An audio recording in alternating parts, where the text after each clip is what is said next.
YouTubers, today we're going to talk about, I'm going to do a short video about face frames and a face frame table.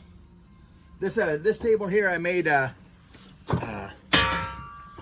about 30 years ago. I came out from work. I worked at a window manufacturer, and I came out of the parking lot.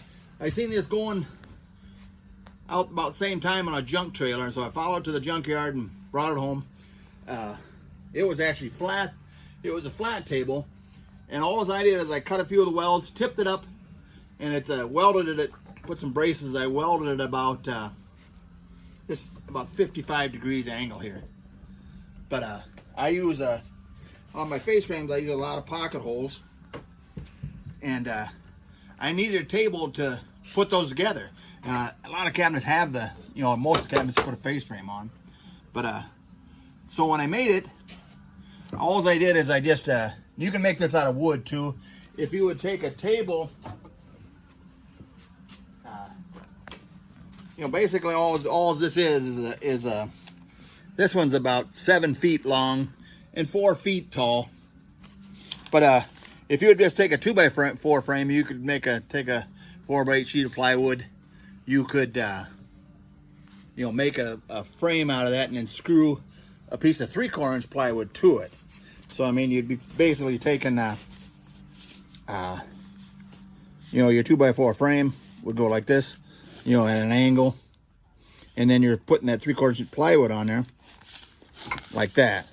And then you could actually just screw it to the wall, put some bracing over to a wall, and hold it off the floor, or just continue with a table down to the ground, legs, and go down the table like that. So that's pretty simple. It's I just use a sheet of plywood.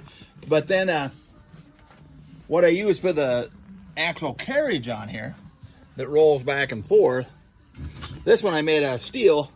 But these little clamps here to clamp the face frame down, I just got from Rockler. And they just go like this.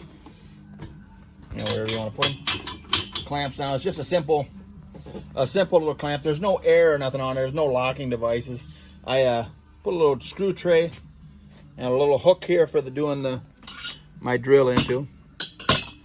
All it is on the bottom here, as you can see, I just screwed this extra about 1.5 inch wide board on here. The whole thing just rolls on the bottom on these two casters there. Two just regular furniture casters, straight. This, you can make this whole thing out of solid wood if you want. You don't need to weld it or anything.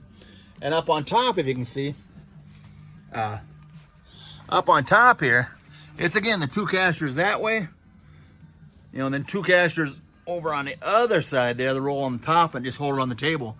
And then you can just screw these frame down as you want, to keep it, you got a square corner there. You can slide your face frames in there if you want, if you're having trouble getting them square. One of the things that sets it apart though, and that I added, I thought, well, I'm gonna buy a new table, and I'm just gonna use this until I bought a new table. But it worked so good that I never bought a new table. The only thing I did add is quite a few years ago I went and bought just a piece of like 1/16 inch steel and laid it on that plywood, and that seemed to take any when I put that clamp on there, it just made it more rigid, and it made it a lot easier to clean all this glue. This glue, just little glue gets on there, you can just scrape it right off. But it made this whole joint more rigid there with that steel on there. But that's kind of all I got for today for you. It's just made a real nice face frame table. I never did replace it. I just kept using this. Mine here is about 4 feet by 7 feet long. And this height here, I made this.